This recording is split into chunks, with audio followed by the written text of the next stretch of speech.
چی میشه یه قاتل زنجیره‌ای تبدیل میشه به یه دختر دبیرستانی و ترسناکترین فیلم طنز رو میسازه و وحشت رو توی طنز تجربه میکنه. Let's go to the movie. اول این فیلم شروع میشه با 4 تا دختر پسر نوجوان که دارن در مورد قصابی صحبت میکنن که در دهه 90 نوجوان‌ها رو بعد از برگشت از مدرسه میکشته. همون موقع که دارن با هم شوخی میکنن مجبور میشن از همدیگه 4 تایی جدا بشن و اون دوتا هم یکم شیطنت بکنن. وقتی که پسر سراغ یک جعبه اسرارآمیز میره متوجه یک چاقو میشه به نام لادولا که نشأت گرفته داستان فیلم ها. بعد از این اون میره توی انبار تا بتونه یکم مشروب بیاره تا یکم اشغال اساسی کنن، ولی فکر میکنه که یک نفر اونجا شیشه شرابو میشکنه، ولی همون موقع یک نفر میرسه و یک بطری میکنه توی دهنش و بطریو میشکنه. در همون حین دختره داره موهاش درست میکنه که یک نفر با لگد میاد توی در و اون کسی نیست جز قصاب بیل اسفید که کلهشو مثل هندونه له میکنه. در همون موقع اون کار اداری انجام میدن که بهش میگه اینترنت قطع شد، فعلا اداره تعطیله. وقتی که با هم دارن زر و بحث میکنن قصاب میرسه پسر رو میکشه و دختر فرار میکنه توی خونه، خودش قایم میکنه و منتظر میمونه، ولی متوجه میشه مادر پدرش از راه رسیدن و وقتی میخواد بره خودش نجات بده اونو قابش میکنه توی دیوار و چاقو رو برمیداره و از اونجا فرار میکنه. همون موقع مادر پدر که میرسن تو خونه شوکه میشن از ترس. داستان ما تازه شروع شده. دختر جذابی که به نام میلی که با مادرش به نام دبی و خواهرش به نام شارلین زندگی میکنه که آنچنان زندگی جذابی ندارن، به خاطر همین ناراحته. با دوستاش میره مدرسه و 2 تا دوست بیشتر نداره به نام جاشوا که یک پسر همجنس بازه و یک دختر سیاه‌پوست به نام نیلا که خیلی با اونا رفیقه، ولی به جز اونا دیگه با کسی رفیق نیست چون یکم افسرده شده و به همین خاطر اونو بچه‌ها مسخره میکنن. و حتی یه دختر به نام ریلی که به خاطر لباسشون ناراحت میکنه، ولی اون یه مدرسه یه کراش داره که خیلی دوست داره با اون گرم صحبت بگیره به نام بوکه، ولی اتفاق عجیب میفته و یه پیغام به دستشون میرسه از طرف پلیس که باید حواسشون باشه، ولی گوش نمیدن و به مسابقه فوتبالشون میرسه. اما که یه رقاصه و توی لباس سنجاب اونو بچه‌ها مسخرهش کنن و از بعد بازم ناراحت میشه. شب اونجا مونه تا مادرش بیاد دنبالش، ولی زی خیال باطل اون مست پاتل توی خونه است. همون موقع قصاب از راه میرسه که اونو بکشه، فرار میکنه دستش، ولی همچنان اون دنبالش گیرش میندازه و چاقو رو توی سینه‌اش فرو میکنه. ولی اتفاق عجیبی که میفته خود قصابم زخمی میشه و فرار میکنه. شارلین که خواهرش میرسه اونا سعی میکنن شب رو تا صبح به خوبی بگذارنن و اون از این بابت خیلی ناراحته. شب که میخوابه و صبح وقتی از خواب بلند میشه اتفاق عجیبی افته، انگار که اون خودش نیست. از دختر بودن خودش هم تعجب کرده و حتی ممهای خودش رو دستش میگیره. قصاب که خوابیده از خواب وقتی بلند میشه متوجه میشه انگار جای عجیبیه و خودش نیست. توی آینه خودش نگاه میکنه و تعجب میکنه از این بابت. اونجا که فکر میکنه دیوونه شده از اونجا فرار میکنه و حتی رفیقش فکر میکنه که اون نشست.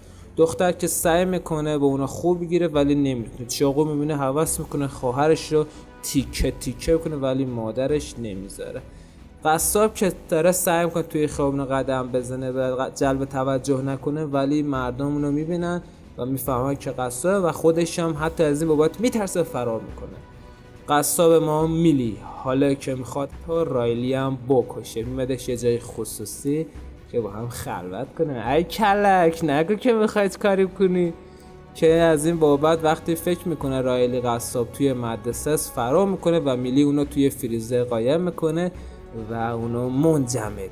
قصاب خوشگل ما از توی همون میاد بیرون تا یکم صفا کنه، ولی همون موقع متوجه رایلی میشه که توی فریزر یخ زده. از اونجا فرار میکنه، به همین دلیل میره سراغ دوستاش تا بتونه اونا قانع کنه، ولی نایله یه ضربه کاری بهش میزنه و واقعا دردش میاد. اوف، منم دردم واقعا جای بدی بود. سعی میکنه تا بهشون میگه که قصاب نیست، ولی اونا باور نمیکنن تا اینکه اونو با ملاقه میزنن و وقتی خسته میشن همشون براشون میرقصه و شیک هم میزنه. خوب میرقصه خدایش. متوجه یک چاقو میشن که این اتفاق افتاده و پیش معلم اسپانیاییشون میرن تا بهشون توضیح بده که بهشون میگه چرا این چاقو همچین قدرتی داره و توضیح میده که اگر توی 24 ساعت آینده دوباره اون زخم رو ایجاد نکنن روی بدن طرف مقابلشون، اونا دائمی میشه تو بدن و هیچ کاری دیگه شما نمیتونید انجام بدید. میاد از اتاق بیرون و میبینه که میلی روبروی اون 3 نفره و پلیسا رو صدا میکنه و اونا فرار میکنن توی ماشین. با ماشین جاشوا فرار میکنن و حالا که خواهرش با ماشین دنبالشون فرار میکنن میرن توی مرکز خرید. اونجا با مادرش که یکم ناراحته صحبت میکنه و درد و دل میکنه. خواهرش از راه میرسه و مادرش رو فراری میده. دوستاش میان با یه ماکس بهش میدن تا سرش کنه. اون یکم گیج خنگه و نمیتونه فرار کنه. به همین دلیل دوستاش کمکش میکنن تا اینجا فرار کنه. گلم حالا که تا اینجا میدی شلش کن، سابش کن که لذتش ببری، مطمئن باش منصرف نمیشی. و حالا که میلی قصاب رفته پیش پسرای شیطون تا باشون راز و نیاز کنه، اونام که جان دنبال همین کاران، میلی هم میگه نه اشتباه کردید، من اینجا میدم تو شما رو بکشم. بعد بوکر میره دنبالش و اون میخواد که بوکر رو بکشه. در همون موقع اونو با یه ضربه بیهوش میکنن و بوکر هم بیهوش میکنن و میارن توی خونه. موقعی که میلی و دستاشو میبندن بوکر رو صدا میکنن تا بوکر به هوش بیاد. هر چقدر توضیح میدن میلی هم با اشوه های دخترانش نمیذاره اونا کارش رو انجام بدن. در آخر میلی که توی نقش قصابه همون موقع به نوکون یکم اشوه‌های دختران اومدن صحبتای عاشقانه کردن، به همین خاطر بوکر حرفش گوش میده و نمیذارم میلی قصاب کاری از پیش جلو ببره. تلاش میکنن تا برن چاقو رو به دست بیارن و جسمشون رو جابجا بکنن. اونا نقشه میکشن تا برن اداره پلیس. که میرن سراغ اداره پلیس، نایلا میره تو و با خواهر میلی صحبت میکنه و اونا دست به سرش میکنه تا از اونجا بره. جاشوا که توی خونه است و داره فیلم میبینه و مراقب میلی قصاب تا فرار نکنه، در همون حال هوا ناگهان مادرش از راه میرسه و بهش میگه که ما داریم بازی‌های سکسی میکنیم و اون که باباش میگه تو گی نیستی، داره حتی تعجب میکنه. بابا منم بشه همجوری چی شده؟ که میاد مادرش چاقو رو برمیداره تا اونو آزاد کنه. در همون لحظه دستاشو باز میکنه و میافته دنبالش تا اونا رو بکشه. ولی نایلا که داره چاقو رو برمی‌داره سگاف صندوق، جاشوا همون موقع بهش تماس میگیره که میگه ما گیر افتادیم و بیا کمکمون. ولی خواهر میلی از راه میرسه و متوجه قضیه میشه و بهش میگه که چاقو رو بندازه و گوشی رو بذاره اونجا و از اونجا بره. بوکر و قصاب ما که حالا میلی توی جسمشه نشستن دارن صحبت‌های سکسی میکنن. ای کلک موقعیتی رو بردی ها. ولی خب یه بوس مشتی همدیگه رو مهمون میکنن و واقعا زشت قباحت داره. خدا وکیلی.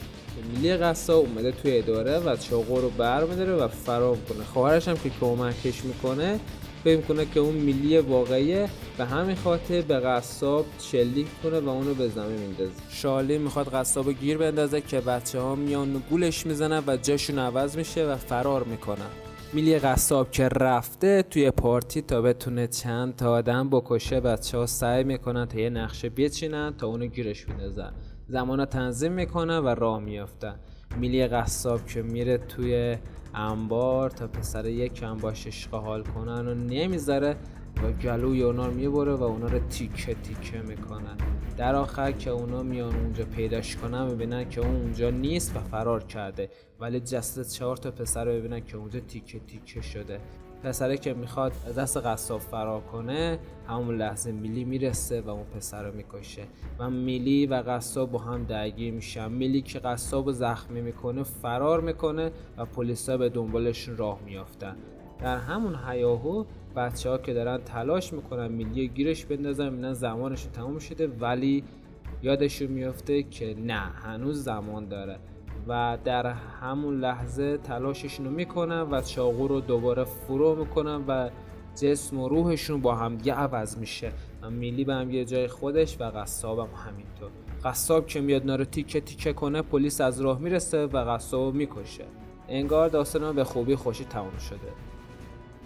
بعد از این اتفاقات میلی توی آمبولانس نشسته و داره قهوه میخوره که کراشش میاد، یه عشق و حال اساسی با هم میکنن و خواهر و مادرش از راه میرسن تا اونو در آغوش میگیرن. شب که به خونه میره توی تخت مادرش استراحت داره میکنه، ولی فکر کنم اتفاقات جالبی توی آمبولانس افتاده. اونا که دارن با هم خداحافظی میکنن تا خواهرش بره سر کار.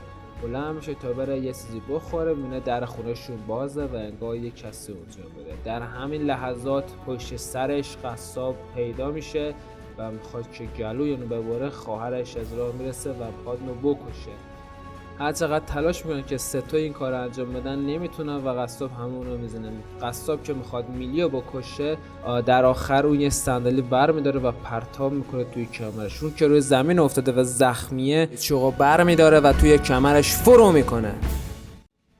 و فکر کنم دیگه ماجرای ما تموم شده. اگه خوشت اومده حتما لایک و سابسکرایب یادتون نره. خوشگلا.